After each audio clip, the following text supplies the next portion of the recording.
Hello, and welcome to the Feeling Good podcast, where you can learn powerful techniques to change the way you feel. I am your host, Dr. Rhonda Borowski, and joining me here in the Murrieta studio is Dr. David Burns. Dr. Burns is a pioneer in the development of cognitive behavioral therapy and the creator of the new team therapy. He is the author of Feeling Good, which has sold over 5 million copies in the United States and has been translated into over 30 languages. His latest book, Feeling Great, contains powerful new techniques that make rapid recovery possible for many people struggling with depression and anxiety. Dr. Burns is currently an emeritus adjunct professor of clinical psychiatry at Stanford University School of Medicine. Hello, Rhonda. Hi, David, and welcome listeners to episode 262. David and Dr. Jill Levitt conducted a psychotherapy workshop on May 16th of 2021, where they conducted personal work with two team therapists. We heard the first session in podcasts 255 and 256 when they worked with Michelle. And today and next week, we will have the privilege of hearing the work they did in their afternoon session with Jillian, who is a family medicine physician working in a small Midwest town. Awesome, and I might say that the live works is always our greatest teaching and our greatest personal inspiration. And we're so grateful to Jillian, who will join us at the end of the next week, at the end of the session, for a recap. But pure magic occurs. It's great training. And for any of you listeners who sometimes might have thought that you're not good enough, you're not smart enough, you're not contributing enough, this one's going to be right up your alley. And in my experience as a shrink with tens of thousands of hours of clinical work with people, I would say this is just about the most common complaint. The most common feature of depression is just, I'm not good enough. And how do we solve that and bring people not only out of depression, but catapult people into a state of joy and enlightenment? Something more than 100% recovery, but going into actual joy. How do our lives become fulfilling? And then to speak to that point, I'd love to read an endorsement that we got from William from the Netherlands, who simply wrote you, "Thank you, Dr. Burns, for your excellent work. Team CBT is a miracle." Yes, and we're trying to work miracles, not in some sleazy evangelist way or, born again way or whatever. Although I'm not knocking any of that stuff, but I believe that the recovery from depression and the experience of personal enlightenment, particularly when you've been down, is a miracle of types, of sorts, and a pretty mind-blowing one, as you're about to witness. Okay, well, let's hear it. Okay. Hello, Jillian. Thank you. Yeah, thank you for participating. I am excited to be here and as scared as Michelle was. So. Okay. All right. Well, we're not quite as scared. We were at the beginning of the day, but Michelle kind of put us on cloud nine, and we hope we can be as helpful to you. And just to start out on the testing, to dive right in, I'll just briefly go over your daily mood log to give them a context. And you'll see that the event was Sunday night, trying to get supper made. You're a physician. A patient texted you about CBD oil is that good for pain? You felt you were tearful and you felt alone, wishing you weren't a doctor, and dreading the rest of the evening and work the following week. And then you had a variety of emotions, all of these feelings at a high level. And you mentioned that you were alone. Oh, you were alone, but you weren't feeling alone. Right. No, I was in the kitchen alone. Not okay. that I was feeling alone. Sure. And you were telling yourself, so the testing part is that you had many emotions in many different dimensions, and all of them were between very high to extraordinarily high. The anger and the hopelessness being at the 100 level, and the inferior, inadequate, incompetent at the 95 level, and all the others really high too. And you were saying I should love my job and be grateful for it was 100% belief. I'll never like what I do was 90. If I shut off the phone after hours, patients will leave me. That's 100. I'm such a wimp for leaving my last practice, and I should love what I do now. That was 100%. Nothing I do makes a difference. That's 90%. I won't know how to do something, and then my patient will think I'm an idiot. That's 100. I have to be cool, liked, and accepted. That's 100. And I don't know if I made the right career choice if I feel like this, and that was 80. So that gives you all a kind of a little feel for what you're struggling with, Jillian. And then on the brief mood survey, the one we'll do at the beginning and end of every session, your depression score is 7, which is, a mild depression, but sure enough to take the joy out of life. And your happiness score looks like something like maybe 10 out of 40, if I'm reading this correctly, or 15 maybe out of 40. Not much happiness, really. No suicidal urges. Anxiety was 7, which is mild, significant anxiety, and the anger is 12. And then finally, the relationship satisfaction with Mark is 23 out of 30. Which is not the highest in marital or relationship satisfaction. A 30 would be super high. Real low scores, we see a lot of them in the 0 to 5 range. People just horrible relationships. But 23 is maybe needs a little tune-up or something like that. And with that, I will shut up, and you can tell us about yourself, Jillian, and what's going on, and we'll see if we can empathize. So I have benefited a lot from bibliotherapy through Feeling Good and what have you. And I actually did Mike's 12-week class last September through December.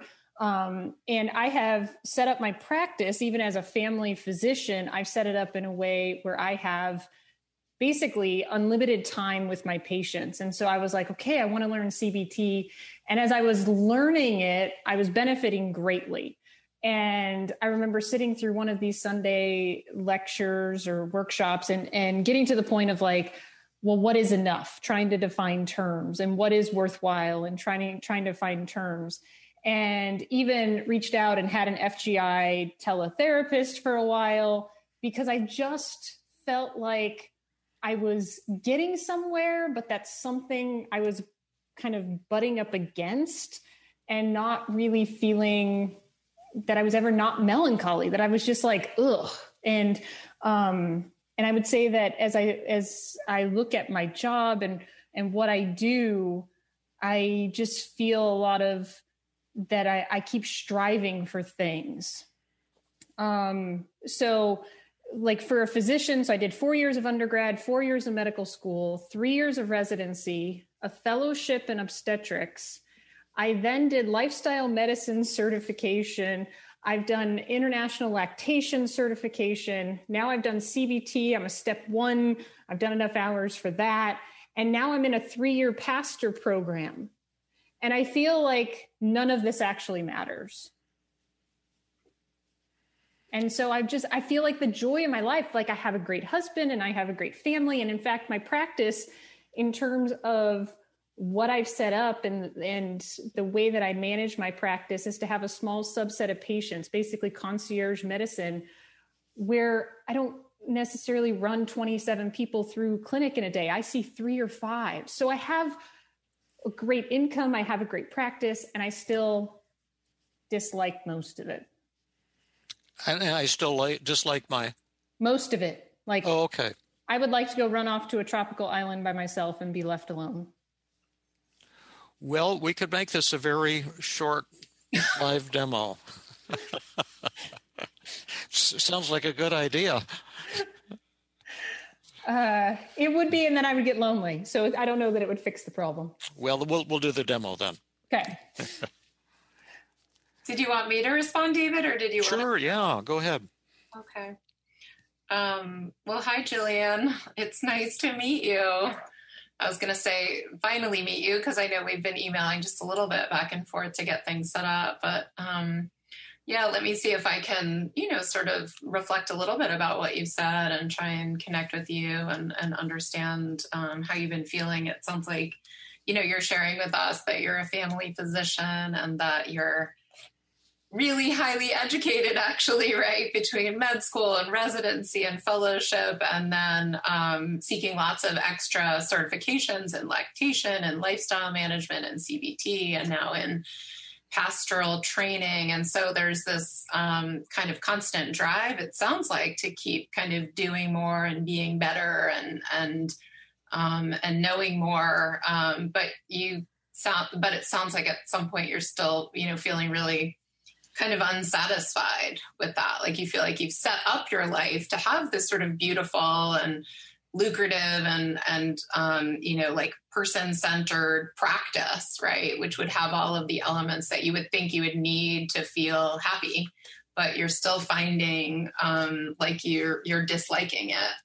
And I think I'm understanding, but I'd love to hear more from you. I think I'm understanding that you're saying it's because you're still not feeling like enough. Because you're like, what is it that you're not liking about your practice? At least I'm understanding so far, you're saying you're asking yourself, what is enough? And is this enough? And do I know enough? And it sounds like feeling really kind of self-critical and hard on yourself and feeling like you're not enough. But I'm not sure, tell us more. I'd love to understand more about like that pain and distress. And so when I think about it, I think about am I having a big enough impact or a big enough change in people? And so kind of almost, feeling like there's some part of me that wants to save people. And when I look at like all the training I've done, and then I think there's a second component, but family practice, general practitioner, like I'm going to take care of everybody and I'm going to help them, hopefully stay well. And then like lactation medicine, like let's get babies breastfeeding from the beginning so they have the best start. And let's do lifestyle medicine and convince people to eat better and sleep better. And then let's do CBT and kind of really help instead of pushing drugs. Let's, try to help with CBT, and feeling like when I don't see a response, that all this is pointless. Oh, so I think I'm getting you so you're working so hard. It sounds like, it's so beautiful to hear what you're saying, kind of each place where you're seeing people struggle, you're looking for solutions that you can offer, right? So how can I help from the very beginning in terms of lactation, and how can I help people with lifestyle management, not only physical illness, but mental health? But then when your patients aren't responding in the way that you would want them to, like by taking your advice and changing their lives, then you're feeling, is it angry with your patients or disappointed with yourself for not having a big enough impact? Maybe both. I would say like definitely frustrated. And angry at like, why aren't they changing? Yet I know habits and addictions are not easy things to change. And I think just some disappointment that I always think that like the next certificate or the next thing is going to bring me that joy. And and I've come to the point of like, it's not working, but yet like a couple months ago, I signed up for a 3-year pastor program. Like, okay, let's just ditch medicine. Let's throw it out the window and let's try a whole nother way of helping people. And so I feel stuck there. And I think the other part that nags at me is this feeling of, I'll kind of be like the cool person or the popular person if I hold all the answers. Okay, so if I'm adding a couple thoughts to your daily mood log. You're going to need a whole notebook, David. Yeah, I'm sure. Well, I've got a whole ream of paper here. But number 9, and you can add this too, it's things you've kind of said already on the Daily Mood Log, but I'm not having a big enough impact. And what's the belief in that one? 100%. And then I'm not helping people is number 10, or I'm not helping people enough. And what's the belief in that one? 100. 100. And then there was one I think I missed. Oh yeah, it was this. You reworded that being. I have to be cool, liked, and accepted. I have to know all the answers to be cool, liked, and accepted. Was that what it was? Mm-hmm. Yeah. And I have to know all the answers to be cool, and then how much do you believe that? 95. 95. And then what does it mean to know all the answers? Now, this isn't a trick question, just on a simple level. Yeah. So feeling that when people come to me and they have a problem, that I know how to fix it. Okay. So I'm gonna start a second daily mood log. I'll just add this number 12 is I should know how to fix people who come to me with a problem. I want to thank you so much for working with us today. I can often resonate with problems that people have. Certainly, Michelle, this morning, I've had paralyzing social anxiety, and my first talk was a horrible fiasco. And so I'm with her. And then when you said I should know how to fix people who come to me with a problem, I used to kind of put myself under that pressure too when I started my clinical practice.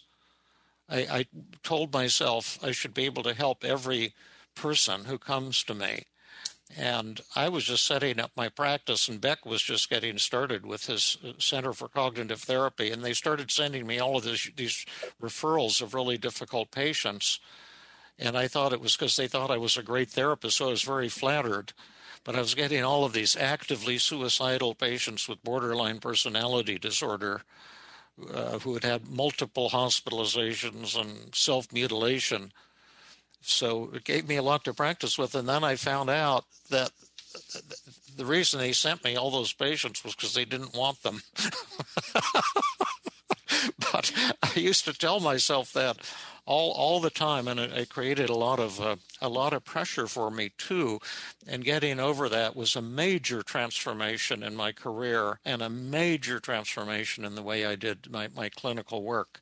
It was one of the things that actually led to Team CBT. But when you tell yourself, I should know how to fix people who come to me with a problem, what's the belief in that one?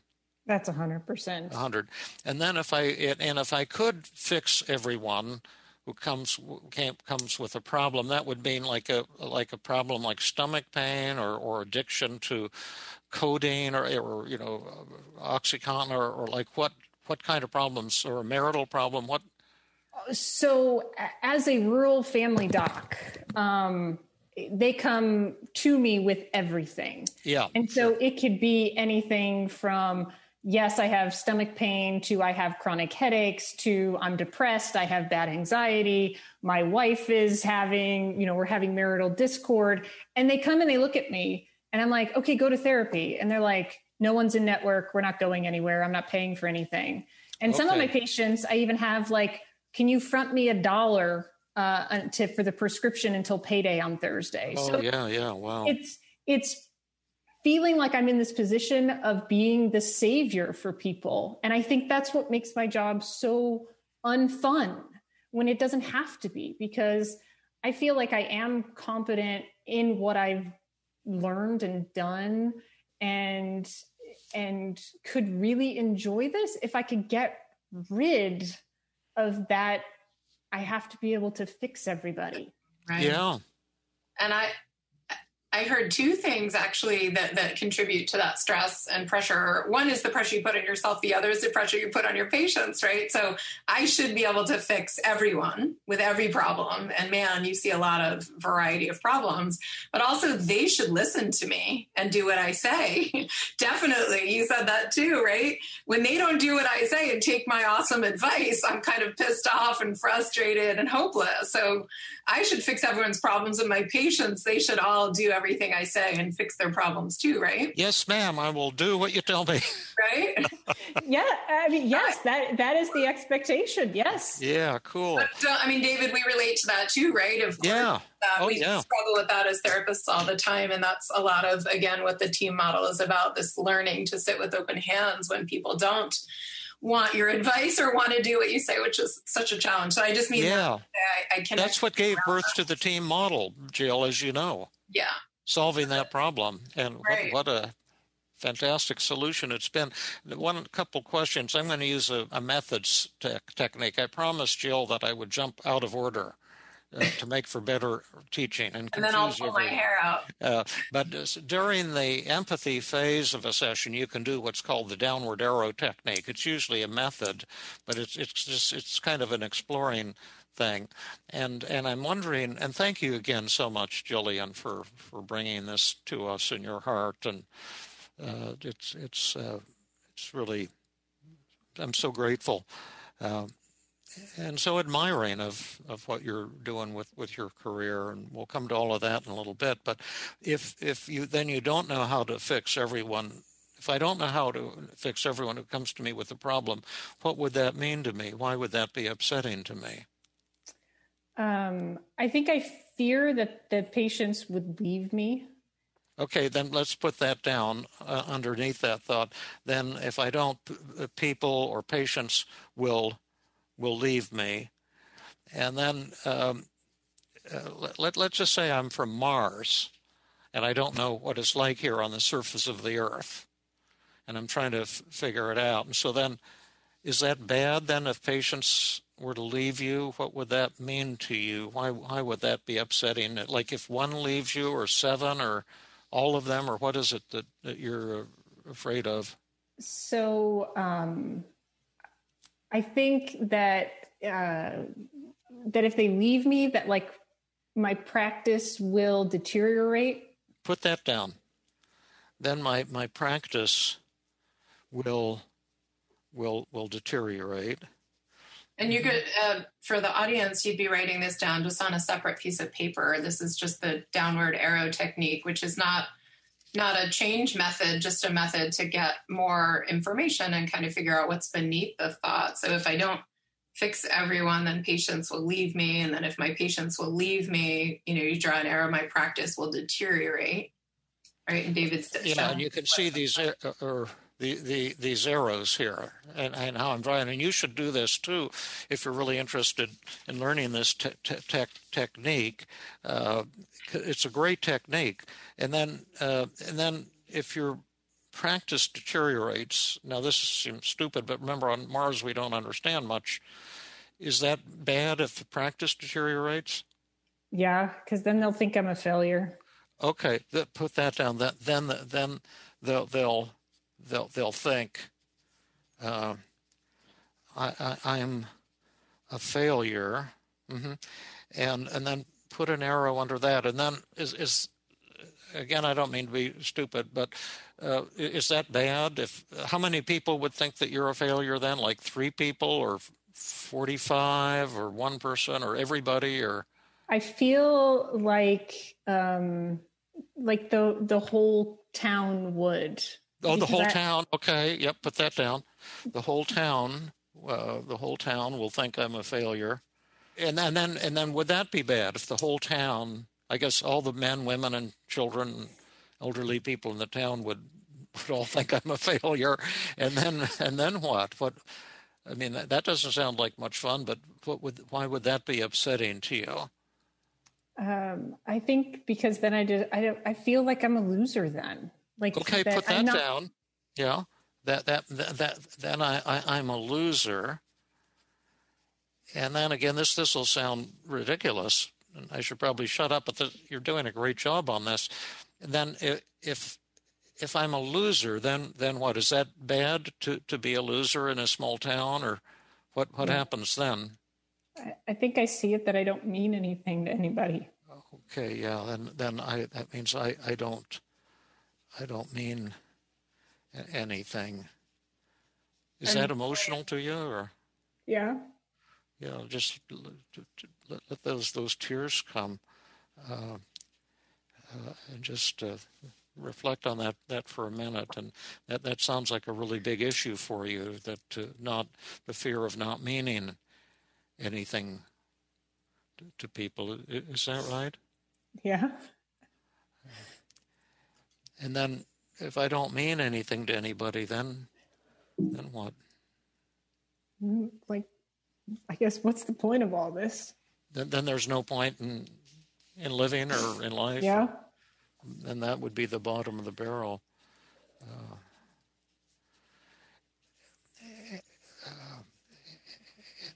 Just let those tears flow, and just for the audience, for the people, the colleagues that are with us, one of the ideas of a downward arrow is not only to get a deeper understanding of what is upsetting to the patient, but also to pinpoint what probably most of you are familiar with are self-defeating beliefs, the beliefs under the surface that are kind of driving the system, so that when you're working with the person, the goal is not just to make them feel better today, which we definitely want to do, but to change that belief under the surface, to kind of change the person's value system. It just sounds really painful, Jillian, kind of, and you're sharing with us the pressure that you feel really to save all of your patients, which, again, I think we both really relate to and connect with and admire this drive to keep learning so that you can keep, saving people. And at the same time, when you look at this downward arrow, I'm seeing that it's a lot of pressure, because what's underneath the need to save people is that, you've kind of determined, like, there's no point in living if you can't save people, right? Like if we look, the top is connected to the bottom, right? And so it's like, if I can't fix everyone, then people will leave me and my practice will deteriorate. People will think that I'm a failure and I'll be a loser. If I don't save everyone, then I won't mean anything to anyone. And then there would be no point in living. And so you've put a tremendous amount of pressure on yourself to save everyone. I just wonder what that's like for you to sort of notice that, or maybe you're totally aware of that. It's just exhausting. Yeah. I think that's the thing that when I come to realize, like, any one of the things I have worked towards is like one job. Mm-hmm. But because I never feel like that I've ever satisfied this faulty belief, that I just keep moving from thing to thing. Right. Yeah. So it's exhausting, the pressure that you put on yourself, right? And you keep moving from thing to thing because you're chasing that, like, certainty that once I have all of this under my belt, I'll be able to save everyone and then I'll be kind of worthwhile. Yeah. And so, again, this is not a change method, but the downward arrow and sharing with you the self-defeating beliefs is more just a way of understanding more what might be operating for you. And like, I can do a screen share of the self-defeating beliefs with you. The idea would be we could still stay with empathy and listen some more, but it might be helpful for you to see the way that we think about self-defeating beliefs are kind of like their self-esteem equations, right? Like, I must be X in order to feel worthwhile. Right. And so kind of no wonder you're not feeling good about yourself, because even with all of these incredible accomplishments, you're thinking, I must save everyone in order to be worthwhile. Right. So would you, Jillian, you tell us, would you like to, I could do a screen share. We could look at the list of self-defeating beliefs. You could kind of just notice which ones seem like they're fitting you right now. Let's take a look at it. Okay, so see how many of them you can find. Jillian, the idea is kind of based on this downward arrow chain. Which self-defeating beliefs do you see in here? And then everyone in the audience can also jot down which ones you see and what Jillian shared with us. Yeah, the downward arrow chain, the way you do it, you read it then and look at this list together. And the downward arrow change is I should know how to fix people who come to me with a problem. And if I don't do that, people will leave. So there's a one belief that connects those two. And then if they leave, my practice will deteriorate and people will think I'm a failure. There's also a belief that connects those. And then the whole town will think I'm a failure. And there's a belief here that explains that statement. And then if everyone thinks I'm a failure, it means I am a loser. And then I won't mean anything to anybody. And then there will be no point in my life, no point in living. So everyone just see how many you can come up with. Then when you've had enough minutes, just tell somebody like Richard in the chat, or just let us know, or maybe you can tell us when you've kind of see if you found some, Jillian. Yeah, I think I found quite a few. Okay, tell us which ones you have. Let's start at the top and see what you think. So also tell me, David, at some point, if you want me to stop screen sharing this and go back to large view, I'll do that. But we can leave it up for now. Yeah. I think that when I look at the perfectionism and perceived perfectionism, I definitely see those two in this chain. Absolutely. That I myself have to be perfect, but also that people will judge me if I'm not perfect. Right. I would say I've gotten into an achievement addiction. Yes. Where I keep getting the next certificate, hoping it'll be the one. Yep. I think there's approval addiction in terms of wanting other people to kind of affirm. I think fear of rejection. So just always being that I'm not, if I do something wrong, if I put boundaries in or something, that they're going to reject me. And then I moved, I think there's some pleasing people. I think. Oh yeah. I hadn't thought of that, but that's right. That's a good one. And I think some of the pleasing people is more trying to satisfy and have everyone like me so that I'm successful. And then I think number 14, the worthlessness and inferiority, I think is probably pretty big. That's big. That's huge. And then maybe number 23. Why would you think that? Superwoman. Yeah, that's great. There's another one that I found, brush fire fallacy. Yeah. Yeah. Because of that idea that the whole town will think I'm a failure, right?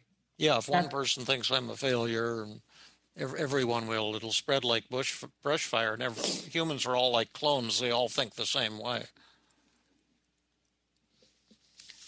So does this ring true? Do you think these beliefs are at the core of what's going on? I do. I think with as much work as self-work that I've been trying to do, I kind of get to this point and then I make little like etching away at this big boulder, but I never kind of move it out of the way. Yeah. So you can stop screen sharing there. So it sounds like you just work, and have developed a fabulous career and life for yourself, but that you're beating up on yourself a lot because you feel like you're not not doing enough, and that what you really want to do is be helpful to people, and yet you have so many people who come to you and rely on you and see you they see you as your savior, and you see yourself as your goal is to save them and to help. And that could be another belief, that we could have a helping others belief. And then you kind of get really upset, both with yourself and your patients when this doesn't happen. And one of your big beliefs is not only your own perfectionism, but also your perceived perfectionism, that you feel that other people are going to be as critical of you as you are critical of yourself. And this is profoundly important to you, because when you have the thought that I don't mean anything, I might not mean anything to anybody, and then there'd be no point in my life, and then that's when some tears came. So this has been something that's been kind of a central goal of your life, maybe ever since you were little, or have you always felt this intense? Yeah. I mean, I can think back to being even 10 years old and thinking that I was going to be a doctor and that I was going to take care of people and fix people. And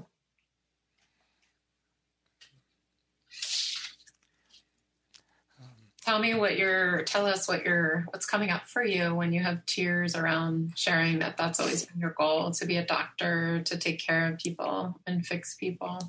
I think one of the big things, that I still come back to is back in like 2015 or 16, I was in a practice where I was doing everything: obstetrics, C-sections, family practice, working in the hospital in a town of 5,000.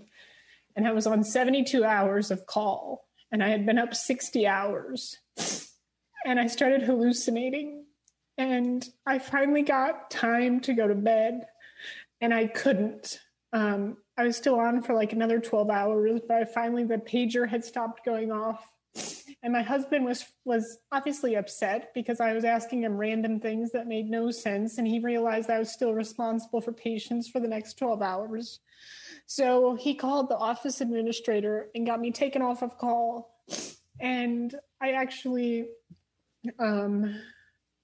was almost to the point of like, I think you need to take me to the ER and sedate me, because I could not fall asleep at this point.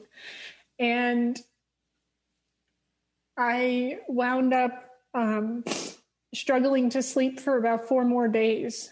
And then I went to counseling to work on the anxiety, because now I was on call every 3rd day. And every time I went into call, I would then freak out that I wouldn't be able to sleep the night before or the night on it. And then I was responsible for, emergency sections, and how was I ever going to function? And I wound up staying at the job for about another 1.5 years, was in counseling that whole time, did a physician coaching thing to try to make the practice better, and ultimately quit. My husband basically said, at that point, I was kind of, when I would walk to work, I would hope to get struck by a car. And he's like, that's not normal. He's like, quit. So I was like, you're a stay-at-home dad. What the heck are we going to do? He's like, I don't care, but people shouldn't walk to work wishing to get struck by a car. And I said, well, maybe I just need antidepressants. And he's like, no, don't. He's like, quit your job. So I quit. And I actually got told that if I was just willing to put in the work, that I could have kept my job. Say that again. I was told what? I was told by one of my partners that anyone could work here if they could just put in the work. Like the fact that I had no sleeping issues prior, but for the next 1.5 years, every 3rd day, I would panic about going into sleep, and I was in therapy, and my husband was just like, we'll figure it out. So then I moved states. We had just had a baby. I moved states. I set up a direct primary care practice where I'm my own boss. I'm not on call anymore. I don't do obstetrics. And there's still a little part of me that feels bad that I kind of gave all that up. but I feel kind of like, I mean, I think it still gets me like, oh, I should have been able to do that. And I was still doing it all, and I was taking care of people up there, but sacrificing myself and my sanity for it. Yeah. Jillian, you actually even put this on your daily mood log. I think I'm such a wimp for leaving my last practice, right? And that's I think that's the moral of the story that you're telling us now, is that you still hold this with you, that you had this other practice that sounds incredibly stressful. And I can't imagine being on call for 72 hours and awake for 60 hours, but you're saying it was really disruptive to your ability to sleep at points, which then led you to have anxiety about sleeping anytime that you were on call. And it just sounds like it really, really, that whole sort of cycle of being on call, not being able to sleep, being afraid of not being able to sleep, then you said impacted you to the point that you didn't even want to live. Like you just thought, oh, it would be better if I just got struck by a car. And you're saying your husband has been, it sounds like he is your biggest, or a wonderful support and ally, and kind of has this clarity of saying, hey, this is not good for you. And sounds like he supported you in leaving your job. And that was, I think I understand you saying like, that was a good move for me in terms of taking care of myself and my health and setting limits and making choices, but I still kind of beat myself up for it, right? I'm still telling myself like I'm a wimp because I left that practice. Like I should have. And you said there was a person even that told you when you left, like if you had just worked harder, you could have made this work. Mm-hmm. So that's kind of this thought you have. If I just work harder, I can save everyone. I can fix everyone. I can step up. Yeah. Yeah. So sad that what you went through. When I was a freshman in college, I was pretty intimidated because I went to Amherst College. I was like a token person from Arizona. But, you know, they had all these high-powered kids there from these private prep schools, including Jill's dad was in my class. And but I really felt outclassed and intimidated, and I was a real slow reader, and I started going without sleep to try to get stuff done. And then I noticed when I would walk to classes, I'd suddenly find myself on the ground, unconscious. And then I'd get up and keep going to classes. And then I went to the college infirmary or something to find out, and I was having seizures from insomnia, the kind of a little different thing from what you had, but but it never evolved into anything. I really identified with what you were saying under all that pressure. And once when I was on my internship, we had 13 admissions one night, and it was a big county hospital, and after the 12th admission, it was just like I had like maybe 15 minutes to sleep before having to go and present these cases to the attending. And I'd just fallen asleep. And the 13th admission came out, and I had to go down to the ER. And it was this African-American woman on a gurney on her back. I don't remember what was wrong, but I had to like do a physical exam. And I suddenly woke up, and I found I was asleep with my head on her stomach. And I woke up and continued. She didn't seem to notice, and I fell asleep on her 3 times when I was doing the physical exam. And what you were doing was that was, I think, every third night we were on, or every other night or something. But yeah, but my heart really goes out to you. Wow. Dedication you had was just unbelievable, and that you still have. How are we doing in terms of understanding how you're thinking and feeling, and providing some sense of support or acceptance, compassion? I think an A in terms of empathy and kind of understanding and getting to kind of the bottom of things. I think the downward arrow definitely kind of got there, for sure.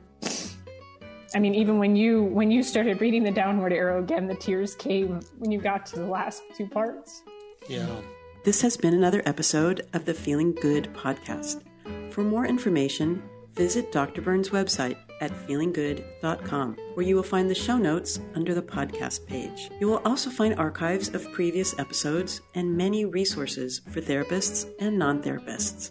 We welcome your comments and questions. If you want to support the show, please share the podcast with people who might benefit from it.